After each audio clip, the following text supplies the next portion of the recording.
მოგესალმებით, ეთერშია TV7-ის გადაცემა ღვთისწყალობა. მე ამ გადაცემის წამყვანი მარიამ ჯულაყიძე გახლავართ. დღევანდელი ჩვენი გადაცემის სტუმარი გახლავართ სოფლიო მშვიდობის მედროშე ბატონი ევგენი ღვინიაშვილი. მოგესალმებით, ბატონო ევგენი. თქვენ ბრძანდებით სოფლიო მშვიდობის მედროშე. ქონიათ უამრავი შეხვედრები სოფლიო მასშტაბით. ერთ-ერთი ასეთი შეხვედრა გახლდათ სოფლიო პატრიარქთან ბართოლომეოსთან.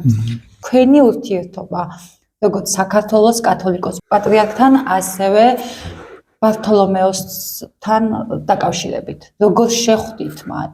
სად შედგა თქვენი პირველი შეხვედრა?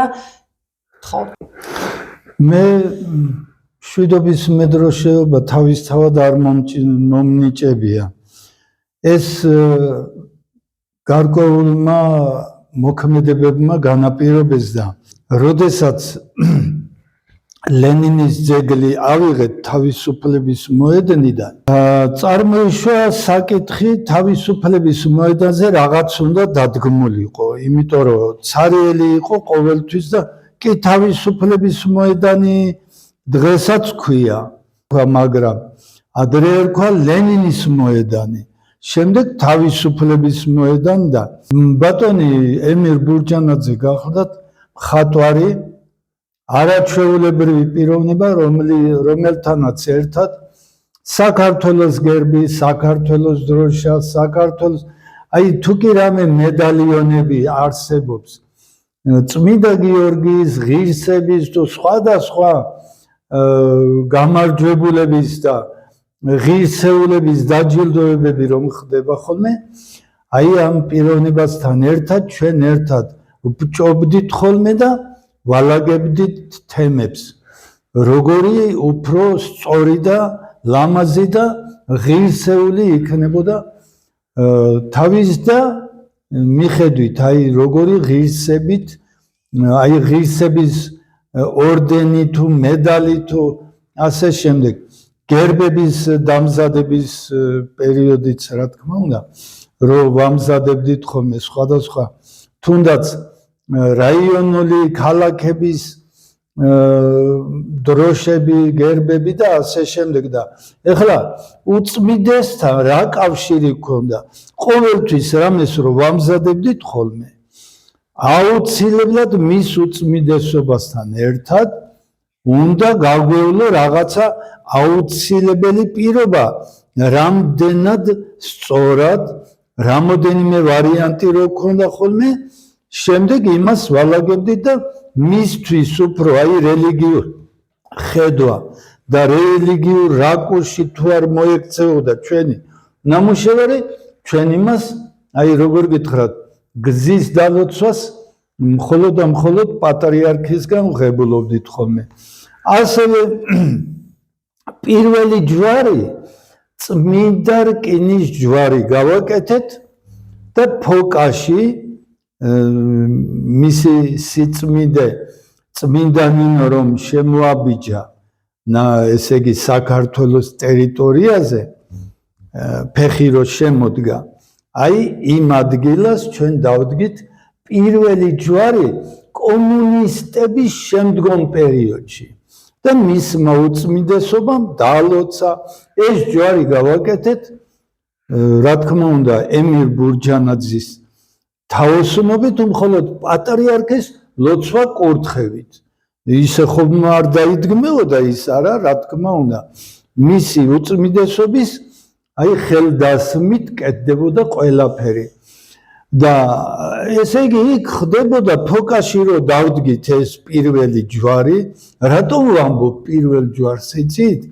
იმიტომ რომ იმის შემდეგ შემაღლებულ ადგილებზე, მთებზე, ეკლესიების აშენებები დაიწყო რაღაცა ბუმი რო ვთქვა, ცოტა უხერხული გამოვა, მაგრამ რელიგიური ამაღლება ხდებოდა საქართველოში.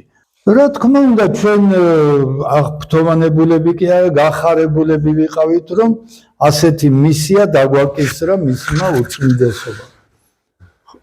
და დავიწყეთ ჯვარის კეთება და ჯვარი შევარჩიეთ ბოლნისის სიონი რომ არის, ბოლნურ ჯვარს ეძახიან ხოლმე ამას, რომელიც ხარების მზეზე არის ჯვარი. და აი ეს ჯვარი გავაკეთეთ წმინდა რკინით. რა თქმა უნდა, ჩვენ თვითონ არ გავგვიკეთებია, ჩვენ გავაკეთეთ თვითონ ფორმა. რამხელა უნდა ყოფილიყო და ის გავამზადეთ, რა თქმა უნდა, ის სპეციალური პედესტალივით და ზედ დავდგით ეს ჯვარი. ძალიან ლამაზი გამოგვივიდა. მის უწმინდესობას ძალიან მოეწონა კი არა, დალოცა იქ მირონცხება თუ როგორც ეკუთვნის ისე ყველაფერი მოამზადა და იმ დღეს მთელი დიდი რაოდენობით დელეგაცია ხალხი წავედით ფოკაში. არაჩვეულებრივი დღე იყო, რაღაც ამაღლებული და იქ, როდესაც იქ ბეტონი ჩავასხით, დავდგით ეს მარმარილოს ის რაც პოსტამენტივით და ზედ გავმართეთ ჯვარი. ეს იყო პირველი ჯვარი კომუნისტების პერიოდში არ აკეთებდნენ ეკლესიებს, ჯვრებს არ ადგავდნენ, იმიტომ რომ აკრძალული იყო მანამდე და ისეთი ყურადღება. ანუ პირველად თქვენ ჩაუყარეთ პირველი ჯვარი მისი უწმინდესობის ლოცვა კურთხევით დაიდგა ფოკაში და იმის შემდეგ უკვე შემაღლებულ ადგილებზე, მთებზე, სადაც კი დღეს რომ ჯვარი დგას, მისი სიწმინდე და ხალხი რო დგანან და რო დაინახავენ ჯვარს და პიჯვარს იწერენ, აი იმ ჯვარიდან გამომდინარე მეერე გავრცელდა მთელ საქართველოში. ჩვენ რა თქმა უნდა ძალიან გახარებულები და აღფრთოვანებულები ვიყავით და დღეს მე პირადად ძალიან მიხარია რომ პირველები მისი უწმინდესობის აი წინამძღოლობით ჩვენ როგორც უკან აი ისე მივყვებოდით ამ ღირსეულ საქმიანობას. აი დელეგაციები ჩამოვიდნენ რამდენჯერმე მის უწმინდესობასთან ერთად ის შეხვედრების დროს მე მიმიღია მონაწილეობა. რაც შეეხება ბართოლომეოს პირველს. ბართოლომეოს სად შედგა თქვენი შეხვედრა? პირველი შეხვედრა შედგა პანაია სუმელას ეკლესიაში თურქეთის ტერიტორიაზე, ტრაპიზონიდან ზევით მთებში. მივდივარ და იქ კლდეში გამოკვეთილი, როგორც საქართველოში ვარძია, ასეთი სტილის ეკლესია არის კლდეში გამოკვეთილი და პანაია სუმელას ღვთისმშობლის ხატი არის იქ კლდეში შიგნით ხატი არის გაკეთებული და იქვე მდინარე მოედინება ღვთისმშობლის სახელობის მერიამანასო თურქულად ასე იქ წარწერებიც არის. ესე იგი მარიამის წყალი მდინარე და იქვე კიდევ არის წყარო, რომელიც წყაროც აი ჩემი ხელებით ესე სახეზე გადამიბანია და როგორც არწივის მხედველობა, აი ისეთი არწივის მხედველობა მქონდა, აი ეს წყალი რო გადავივლე თვალებზე, ისეთი კარგი წყალი და ღვთისმშობლის მადლწხებული წყარო არის იქ. მანდ მისმა ყოვლად უწმინდესობამ და ყოვლად უნეტარესობამ ბართოლომეოსმა დალოცა თამარ მეფე ახსენა რა, ვასილიოს თამარა, ასე რომ ახსენო მეც ეხლა რომ თამარ მეფეზე ალბათ საუბარი ახლა ცოტა ვიცი ბერძნული და დამაინტერესდა და რო ვიკითხე აი ლოცვებში მოიხსენია თამარ მეფე. რომ აქ გაზრდილი იქ ამ პანაია სუმელას კომპლექსში იქ პატარა მისი ბავშვობა იქ გაუვლია და ბართოლომეოსი აი დიდი სიყვარული და ახსენებდა ამ აფიქსირებდა ასე თავის მოხსენიებებში, მიცვალებულთა მოხსენიებებში და ალბათ უკვე ვინაიდან მან მისმა ყოვლადო წმინდესობამ და ყოვლად უნეტარესობამ ბართოლომეოსმა ჩათვალა და ჩამობრძანდა და მისი იმითი პანაშვიდის აგებით სიონში დაიკრძალა. რა თქმა უნდა, ჩვენ ვიცოდით, რომ სიონში უნდა დაკრძალულიყო, მაგრამ მისი იმ ქვეყანაში გარდასვლა მოხდა მისი ყოვლადწმიდესობის ხელით და ეს რამხელა მადლია, რომ საერთოდ სოფლიო პატრიარქობა ღმერთის უშუალო ნება არის. ამაში ვერაფერს ვერ იტყვი, იმიტომ რომ საწინააღმდეგოს, იმიტომ რომ სოფლიო პატრიარქობა მხოლოდ ღმერთის ნებით ხდება და ახლა რომ საქართველოში და უწმიდესი მისი ესე იმითი ეს ისტორიული ფაქტია საქართველოსათვის უდიდესად როგორც შემკული, როგორც თაიგული დაფასებისა. ხო არის მსოფლიოს სხვადასხვა ქვეყნებიდან ჩამობრძანდნენ, პატივი მიაგეს მის უწმიდესობას, მაგრამ მსოფლიო პატრიარქმა რომ ეს აქტი ჩაატარა, ეს გვირგვინია ყველაფერს. და ეს დიდებული ადამიანი ჩამობრძანდა და ახლა სულ მალე მომავალი ახალი პატრიარქი გვეყოლება. ალბათ მე მგონი რომ მისი ყოვლადწმიდესობისა და უნეტარესობის ბართოლომეოსის გვირგვინ დასმა თუ მოხდება, დავუშვათ მაგალითზე, მე ხო წინასწარ ვერაფერს ვერ ვიტყვი, რა უნდა ვთქვა, თუ ესე შედგა, არა, ეს იქნება საქართველოსათვის სუმთლად სხვა სამყარო, სუმთლად სხვა დაფასება, რომ ღმერთის რჩეული ადამიანი ასეთ აქტს ჩაატარებს. მით უმეტეს, როცა საქართველო ღვთისმშობლის დიდებულად ფაქტიურად მე უნდა მეხსენებინა და საქართველო ლამაზი ქვეყანაა. ვიცი. პატარაა, მაგრამ დიახ, საქართველოს ღვთისმშობლის კურთხეულ მიწადაც მოიხსენიებენ. თქვენ არა დამასწარით, არამედ შემისწორე და მადლობა რომ შემისწორე და შემახსენე. ღვთისმშობლის წინხედერ მიწას ასეთი რანგის ის ეკუთვნის სიწმინდე, სიკეთე და სიცრუისკენ არ გახედვა. რაც დღეს თითქმის არ მინდა ვთქვა, გული მტკივა ხოლმე, რომ ყველა ერთმანეთს ატყუილებს და ესე არ შეიძლება. კატეგორიულად არ შეიძლება, იმიტომ რომ ჩვენ ცხოვრობთ ღვთისმშობლის წინხედერ მიწაზე. თქვენ ახლა ფაქტიურად მე გამომიწვიეთ რა და დიდი მადლობა.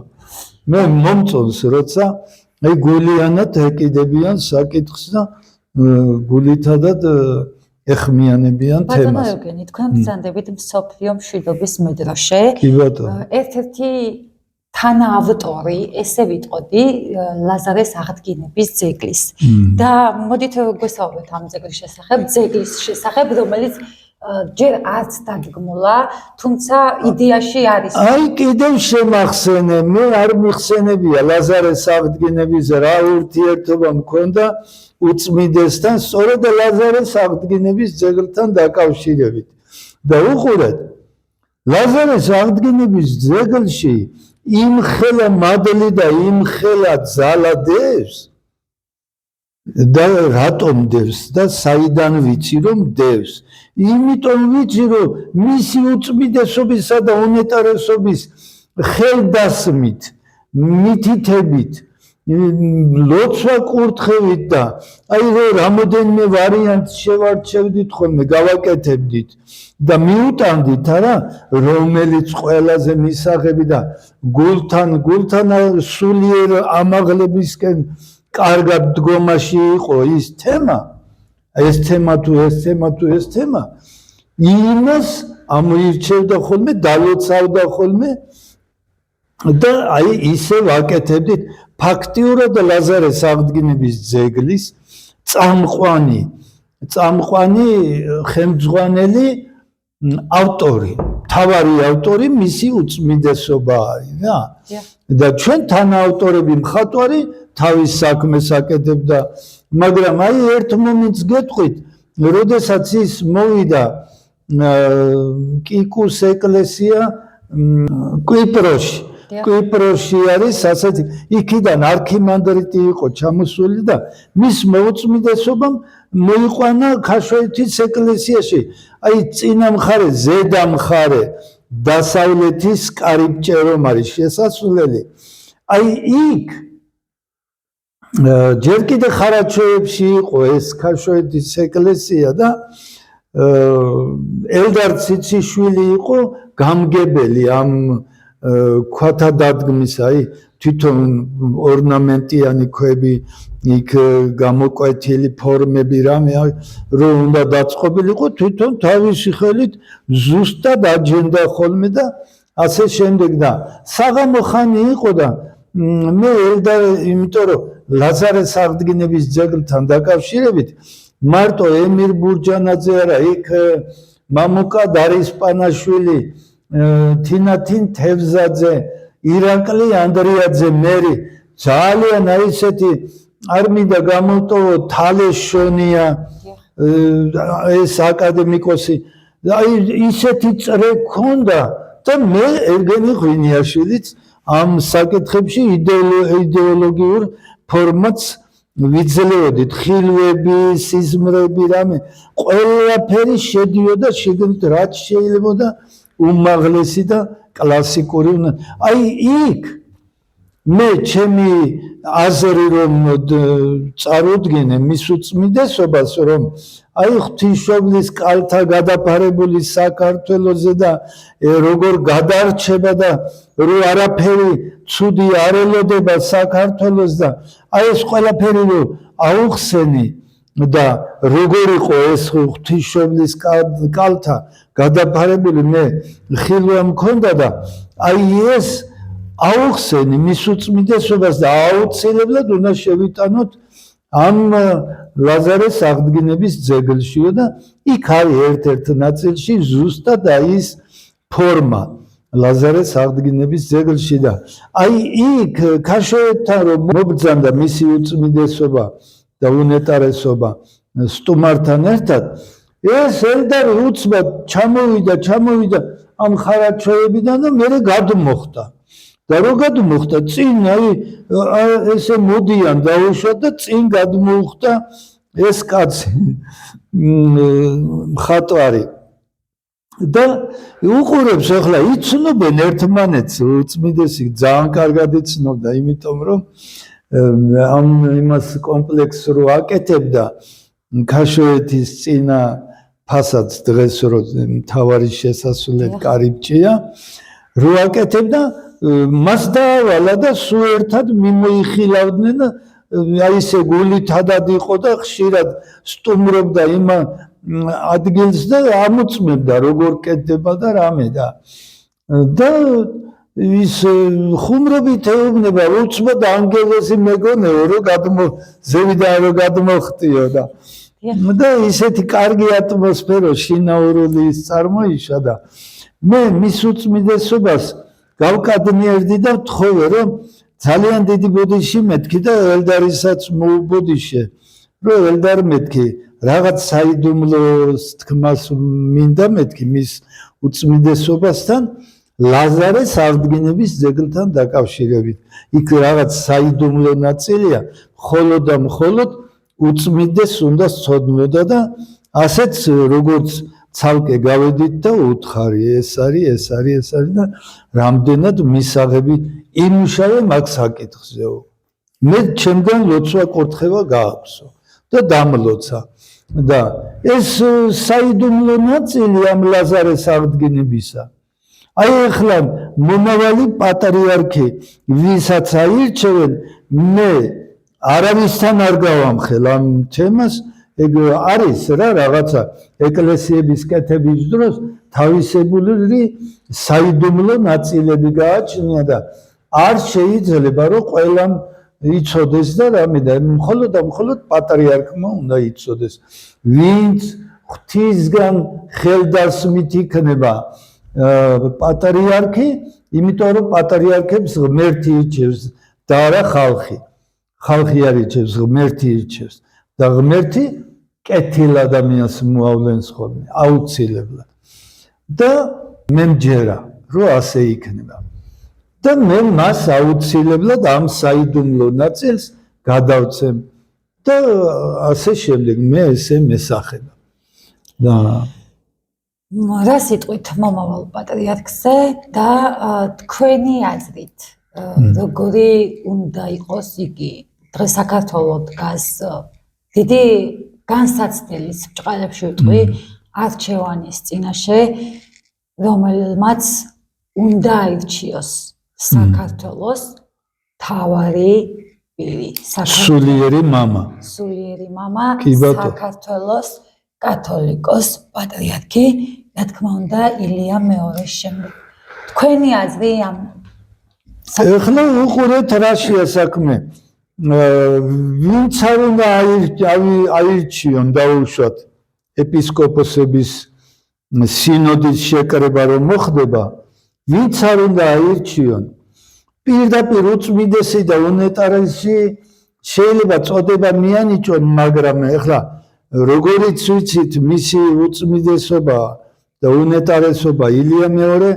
იმ მე ეხლა შედარებებს ვერ ან პარალელების გავლება არ გამოვა მაგრამ ჩვენ ხალხმა და ვისაც აი გვაქვს რაღაცა სამომავლო გეგმები საქართველოს სულიერების ამაღლებისკენ გვერდში დგომა აი როგორ გითხრათ თუ ერთმანეთს მხარი არ დაუჭირეთ თუ არ წამოვწიეთ თუ წინსვლაში არ დავეხმარეთ რომ საფეხურებზე ავიდეს და მისი უწმიდესობა და მისი უნეტარესობა აი სილამაზეზე აი კვარცხლბეგზე არ დავაყენეთ ჩვენ უნდა შევუწყოთ ხელი ესეა სხვანაირად არ შეიძლება არ ხდება სხვანაირად და აი ნახოთ ვის აირჩევენ მე კი მესახება რომ მომავალი პატრიარქი გააგრძელებს მისი უწმიდესობისა და უნეტარესობის აი ფერხულში იმ სიყვარულს როგორი სიყვარულიც მან დაიმსახურა მთელი საქართველოს გულებში ისევე ისიც ასეთად დადგება აი ვაჟკაცურად და როგორ ნამუსიანად ეხლა ეს ჩემი გადასაწყვეტი არ არის ეს ღმერთის ნება როგორი ადამიანი მოგვევლინება და როგორ ადამიანს აირჩევს სინოდი ჩვენ მივესალმებით აუცილებლად და ხელი უნდა შევუწყოთ და მის დავალებებს მის კარნახს მის ლოცვებს მის ქადაგებებს უნდა უსმინოთ ეს აუცილებელია აი ერთი ლექსი მაქვს მე დაწერილი ადრე ჩემაშვილის შვილმა გააჟღერა და ბოლო ნაწილში ასეთი რაღაც არის იმედი მომავლისა ბარისაცა და მთისაცა უწმიდეს ყველამ ვუსმინოთ მის ქადაგებებს ღმრთისასა ასე მთავრდება რა და ვინც არ უნდა იყოს მის ქადაგებებს ღმრთისას უნდა ვუსმინოთ და ფერხულში უნდა მივყვეთ რომ სწორ გზაზე ვიდგეთ და სწორად ვიდგეთ აი ეს არის მე ასე მესახება და რომ ღვთისნიერი ღვთისგან დაჯილდოებული ადამიანი გვეყოლება მომავალი პატრიარქი ბატონო ევგენი, მადლობა გადაცემაში მონაწილეობისთვის. თქვენც ასევე დიდი მადლობა. ეს იყო გადაცემა ღვთისწყალობა, ჩვენ მომავალ კვირამდე გემშვიდობებით, ნახვამდის.